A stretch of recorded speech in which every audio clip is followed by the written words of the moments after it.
Hello hi எல்லாருக்கும் வணக்கம். Welcome back to miracle life with Rekha Shri channel. இன்றைக்கி நம்ம இந்த வீடியோவில் ஆஃப்டர் டெலிவரி வெயிட் லாஸ் ஆச்சுதா இல்லை அதே வெயிட் மெயின்டைன் ஆச்சுதா அப்படிங்கிற என்னோடய எக்ஸ்பீரியன்ஸை தான் உங்கள் கூட ஷேர் பண்ணிக்க போகிறேன். இதுக்கு முன்னாடி நான் ஒரு அண்டர் வெயிட் பர்சன் அப்படிங்கிறத உங்கள் கூட ஷேர் பண்ணியிருந்தேன். அதாவது அண்டர் வெயிட்லேருந்து என்னோடய ப்ரெக்னென்சி ஜேர்னி எப்படி இருந்துச்சு, அதில் என்னென்ன ப்ராப்ளம் வந்துச்சு அப்படிங்கிறத ஷேர் பண்ணியிருக்கேன். அதே மாதிரி பார்த்திங்கன்னா அந்த ப்ரெக்னென்சியில் ஃபஸ்ட்டு ப்ரெக்னென்சி மிஸ்கேரேஜ் ஆகிடுச்சு. அதுக்கு அடுத்த ப்ரெக்னென்சி எனக்கு சக்ஸஸ்ஃபுல்லாக இருந்துச்சு. அந்த ப்ரெக்னென்சியில் எனக்கு எவ்வளோ வெயிட் கெயின் ஆச்சுது அப்படிங்கிறதையும் ஆல்ரெடி வீடியோவில் ஷேர் பண்ணியிருக்கேன். உங்களுக்கு தேவைப்பட்டுச்சு அப்படின்னா கீழே டிஸ்கிரிப்ஷனில் லிங்க் கொடுக்குறேன். ஸோ அண்டர் வெயிட்டாக இருக்கீங்க அப்படிங்கும்போதெல்லாம் அந்த வீடியோ உங்களுக்கு ரொம்ப யூஸ்ஃபுல்லாக இருக்கும். செக் பண்ணி பார்த்துக்கோங்க. ஸோ என்னோடய ப்ரெக்னென்சியில் வெயிட் கெயின் ஆச்சுது. எவ்வளோ அப்படின்னு பார்த்தீங்கன்னா 19 கேஜி. அது எல்லாமே டீட்டெயிலாக அந்த வீடியோவில் சொல்லியிருக்கேன். ஸோ 19 கிலோ நான் இன்க்ரீஸ் ஆகியிருந்தேன் வெயிட்டு. அதுக்கு முன்னாடி ப்ரெக்னென்சிக்கு முன்னாடி பார்த்திங்க அப்படின்னா 38 கிலோவில் இருந்தேன்.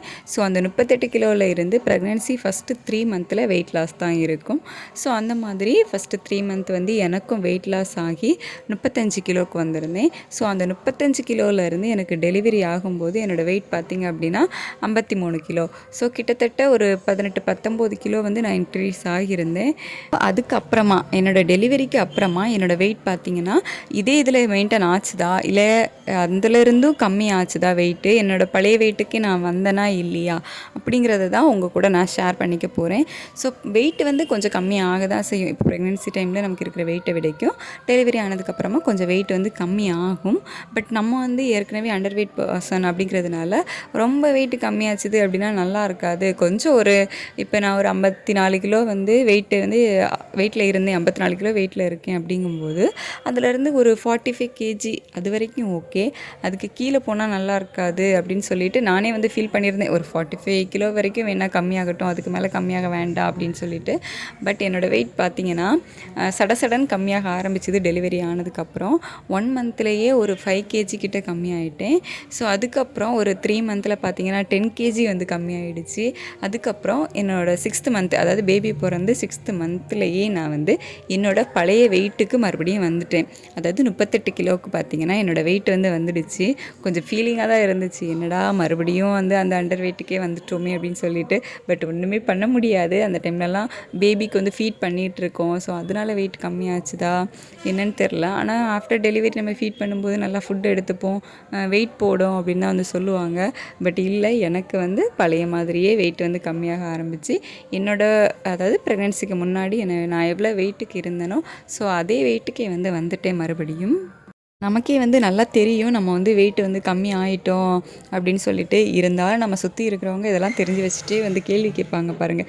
என்ன இப்படி ஒல்லியாக இருக்க, ஒழுங்காக சாப்பிட மாட்டியா, குழந்தைக்கு வேறு பால் கொடுக்குற, குழந்தைக்கு பால் பத்தலை, குழந்தை அழுதாலே உடனே இதை தான் சொல்லுவாங்க, உனக்கு பாலே இல்லை அதனால தான் குழந்தை அழுது அப்படி இப்படின்னு சொல்லுவாங்க. ஸோ ஏற்கனவே நம்ம குழந்தை பெற்று அந்த ஒரு டிப்ரெஷனில் இருப்போம். அதாவது போஸ்ட்மார்ட்டம் டிப்ரெஷன் சொல்லுவோம்ல. ஸோ அந்த டிப்ரெஷன் நமக்கு ஏற்கனவே இருக்கும்.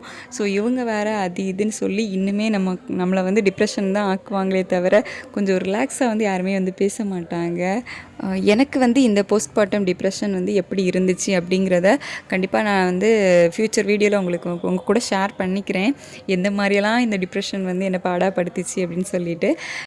அந்த போஸ்ட்மார்ட்டம் டிப்ரெஷனில் ஒரு முக்கியமான பாட்டாக இதுவும் இருந்துச்சு. ஒல்லியாக இருக்கிற பேபிக்கு பால் பத்தாது, அதனால தான் பேபி சும்மா அழுகுது, அப்படி இப்படின்னு 1000 கொஸ்டின்ஸை அதுக்குள்ளே இருந்துச்சு.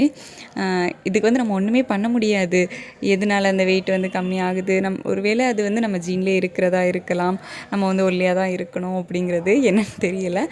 நம்ம ஃபுட் எடுத்துக்கிறோம், எவ்வளோ ட்ரை பண்ணிட்டோம், வெயிட் இன்க்ரீஸ் பண்ண முடியலை. ஸோ நம்மளோட வெயிட் இதுதான் 38 கிலோ அப்படிங்கிறது தான் முடிவு பண்ணியிருக்கு போல். ஸோ 38 கிலோலேயே ஸ்டாப் ஆகிடுச்சு. அதுக்கப்புறம் கூடும், ஒரு கிலோ கூடும், 1 கிலோ கம்மியாகும். ஸோ இந்த மாதிரி தான் இது வரைக்குமே போயிட்டுருக்குது. இதை விடைக்கும் என்னோடய வெயிட் எப்போவாது கெயின் ஆச்சுது, நான் ஒரு வேளை வெயிட் போட்டேன் அப்படின்னா கண்டிப்பாக நான் அதையும் உங்கள் கூட ஷேர் பண்ணிக்கிறேன். ஸோ ஒல்லியாக இருக்கிறவங்க யாராவது ஒல்லியாக இருக்கேன் அப்படின்னு சொல்லி ஃபீல் பண்ணிக்கிட்டு இருக்கீங்க அப்படின்னா கண்டிப்பாக அந்த வீடியோ உங்களுக்கு யூஸ்ஃபுல்லாக இருக்கும் அப்படின்னு நினச்சி தான் உங்கள் கூட ஷேர் பண்ணிக்கிட்டு இருக்கேன். ஏன்னா என்ன மாதிரி யாராச்சும் ஒல்லியாக இருக்கீங்க அப்படின்னா கண்டிப்பாக இந்த ஸ்ட்ரகிள்லாம் வந்து உங்களுக்கும் இருக்கும். கண்டிப்பாக நீங்களும் வந்து ஃபேஸ் பண்ணுவீங்க. சும்மா அடுத்தவங்க சொல்லதெல்லாம் வந்து காதில் போட்டுட்டு இருக்காதீங்க. அது நம்மளை தான் வந்து இன்னுமே டிப்ரெஷன் ஆக்கும். ஸோ ஃப்ரீயாக விடுங்க, அவங்க பாட்டுக்கு சொல்கிறவங்க சொல்லிட்டு போட்டோம் அப்படின்னு சொல்லிட்டு. நம்மளோட பாடி பற்றி நமக்கு தெரியும்ல, ஹெல்த்தியான ஃபுட் எடுத்துக்கோங்க, அவ்வளோதான். ஜாலியாக இருங்க. நீங்கள் வந்து ஸ்ட்ரெஸ் ஆனீங்க அப்படின்னாக்கி வந்து பேபி ஒழுங்காக பார்த்துக்க முடியாது. ஸோ ஹாப்பியாக இருங்க, அவ்வளோதான். உங்களோட பேபியை நல்லா பார்த்துக்கோங்க. உங்களுக்கு எங்கிட்ட ஏதாச்சும் கேட்கணும் அப்படின்னு தோணுச்சுன்னா மறக்காமல் கீழே கமெண்ட் பாக்ஸில் கமெண்ட் பண்ணுங்கள். நான் கண்டிப்பாக ரிப்ளை பண்ணுவேன். பர்சனலாக எங்கிட்ட ஏதாச்சும் கேட்கணும் அப்படின்னு விரும்புனீங்கன்னா என்னோடய மெயில் ஐடிக்கு வந்து மெயில் பண்ணுங்கள். என்னோடய வீடியோஸ் தொடர்ந்து பார்க்கணும் அப்படின்னு நினச்சிங்கன்னா நம்ம சேனலை சப்ஸ்கிரைப் பண்ணி வச்சுக்கோங்க. அப்போ தான் நம்ம அடுத்தடுத்து போடுற வீடியோஸ் உங்களுக்கு நோட்டிஃபிகேஷன்ஸாக வரும். இந்த வீடியோ உங்களுக்கு யூஸ்ஃபுல்லாக இருந்துச்சு அப்படின்னா லைக் பண்ணுங்கள், ஷேர் பண்ணுங்கள். இந்த வீடியோ இவ்வளோ நேரம் பொறுமையாக பார்த்ததுக்கு தேங்க்யூ ஸோ மச்.